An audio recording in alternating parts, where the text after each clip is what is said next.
As part of its mandate to render humanitarian services to the orphans, widows and the less privileged people in the society, the Zaks Foundation, led by its founder, Zakaria Aliyu, has commenced the end-of-year 2024 humanitarian services to the people of Abuja communities by providing food items, clothes and sanitary products to them.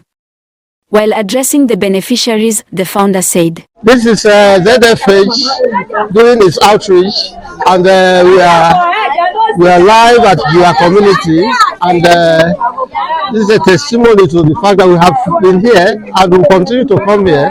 Unfortunately, we have not been able to reach out to. We have names that we have, but we are going to write the names of those that have not collected and will bring their food to them. So, everybody here, are you happy? Yeah! If you are happy, raise up your food.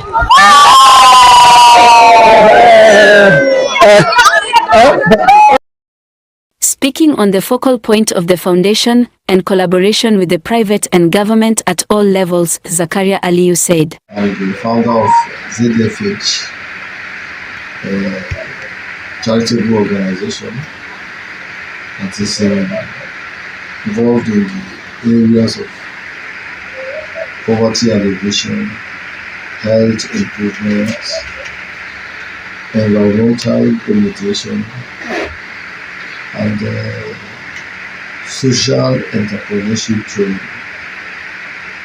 Even in education, we are there.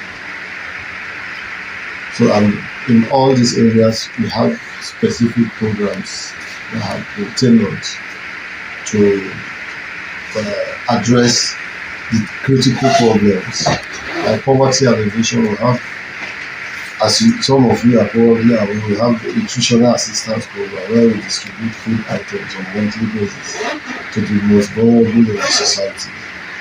And we not only distribute food items to them, we also try as much as possible to carry out needs assessment to find out why they have fallen into poverty and take steps to remediate or remedy the problem. In other words, what we do is to try to transition them from dependence on handout to sustainable livelihood. We have vocational training for them, especially the women and the men. We have a program we call Resilience for Agricultural and Innovative Development RAID, where we introduce them to modern farming techniques, improved seedlings, and precision farming, we call it. So, and in the area of education, we train teachers, we distribute materials, educational materials to them, and our educational program is called GREAT, Galvanizing Resources for the Education of Adolescents and Teachers. So we have been partnering with so many schools and local education authorities to improve the standard in the public schools. And in the area of environmental remediation, we carry out monthly environmental programs, clean the towns and villages. We also go on advocacy to teach people on cleanliness, how to maintain their environment. We educate them on the importance of trees. We encourage them to plant trees, especially fruit trees that can also help to remediate hunger. Basically, that's, and in the area of health, as some of you are aware, you have followed us on our outreach programs. We have a program we call CHAM, where we visit primary healthcare centers, not only in Abuja, even in states. We distribute food items, mosquito nets, and we also distribute drugs.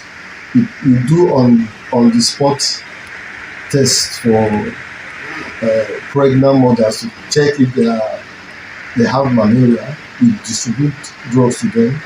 Those that have high blood pressure or blood pressure problem, we go there with our medical team And in addition, because of the poverty problem in Nigeria, which I will talk about later, you know, once we go there, we do not turn our backs on those schools.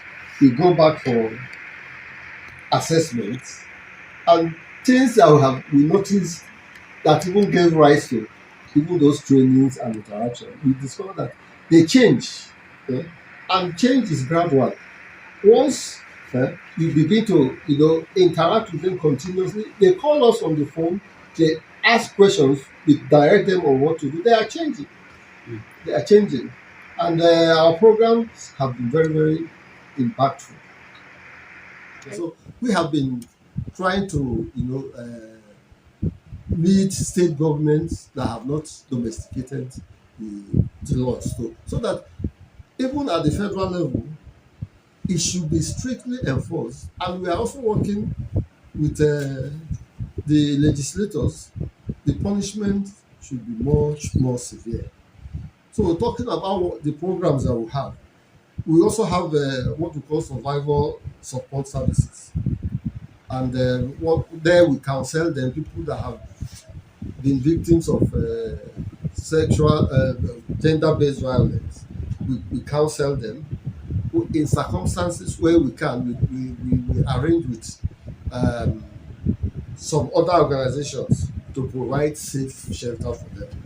Then we also carry out health interventions, maternal and mental health counseling and treatment. We do it a lot. When we visit the rural primary health care centers, we have liaison officers there that give us statistics. They call us anytime they receive issues of gender based violence. We intervene.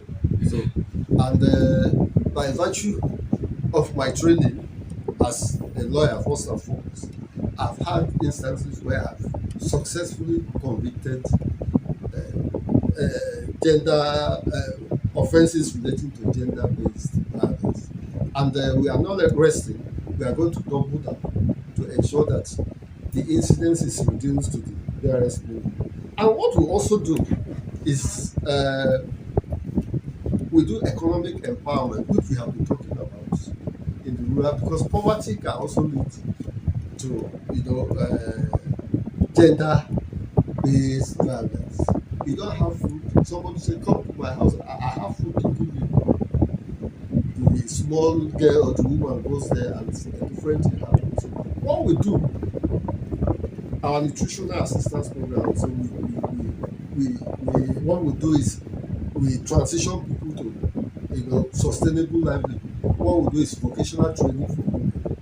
We give them small grants, let them start business or artisan trading, artisan business that they can afford. Then for the men, our RAID, Resilient for Agricultural Information, takes care of. We give them fertilizers, chemicals, that the herbicides, both reactive and non-reactive. Fertilizer, it's either NPK or urea. And we also train them, because we have to train them on the specific fertilizer that a particular soil needs. We do that. So, and of late we are collaborating with a business venture which is called Easy Farm. Those ones, they do farming, precision farming, and they have a website and an app through which you register farmers. Everything that is happening on the field, we are following it. We have started including the farmers inside the app. So, and so far so good. It is a very big step for us. Government can make, I think government should restrict itself to making policies and laws.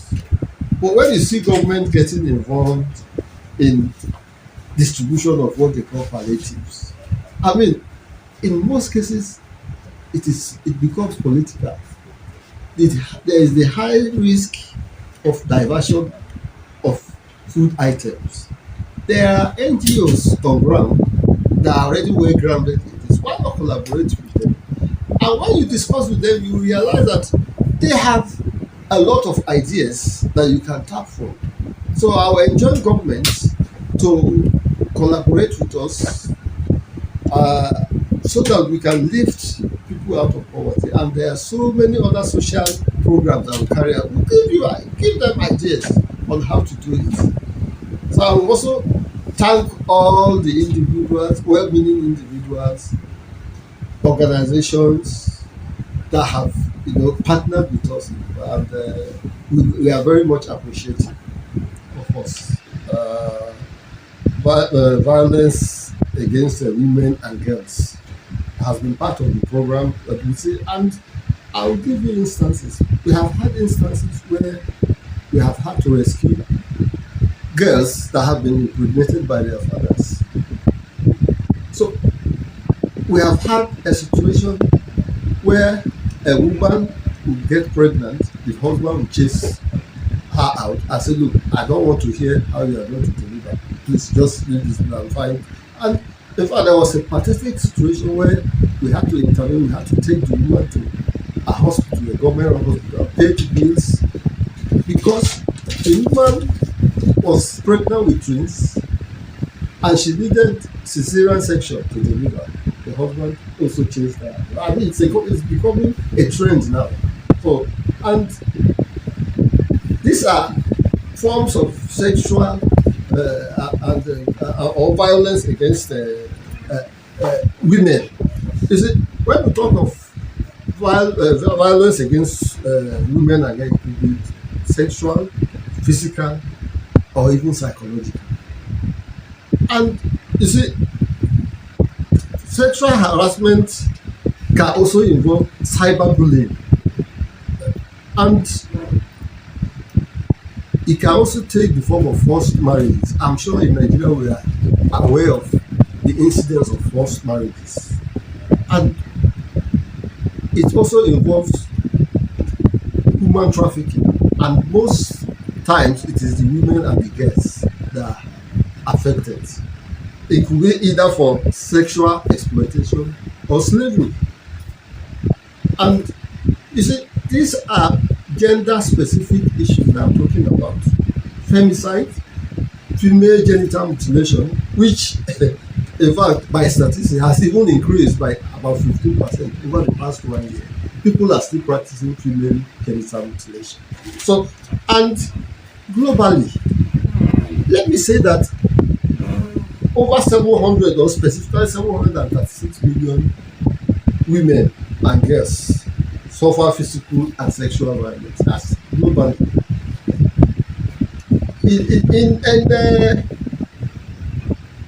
When you look at it, and the statistics are also there, that 1 in 4 adolescent girls suffer from sexual or physical abuse. And you see,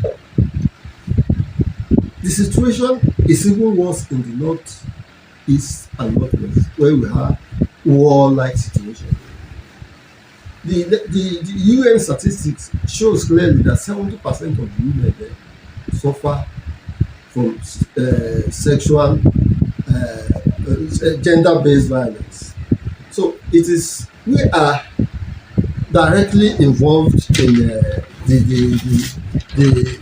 remediation of the problem. Well, we have so many programs that we do.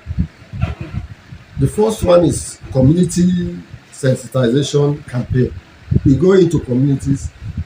I'm sure maybe when I on the television today, you see some of our outreaches where we sensitize the women on how to address and protect themselves against it, and we also encourage them that they should not be shy, because there are so many factors, because they hardly report all these things that I keep mentioning. They are not reported because there is this stigma and fear. A young man will rape a girl and say, if you say anything, I will kill you. So that brings us to the issue of the law. The founder of Zaks Foundation, Zakaria Aliyu, advised Nigerians, particularly the rich ones in the society, to mark and celebrate the end of the year 2024 with orphans, widows and the less privileged people in the society, as it was one of the surest way of obtaining the mercy and grace of God. Juliet Johnson, Entv, Abuja.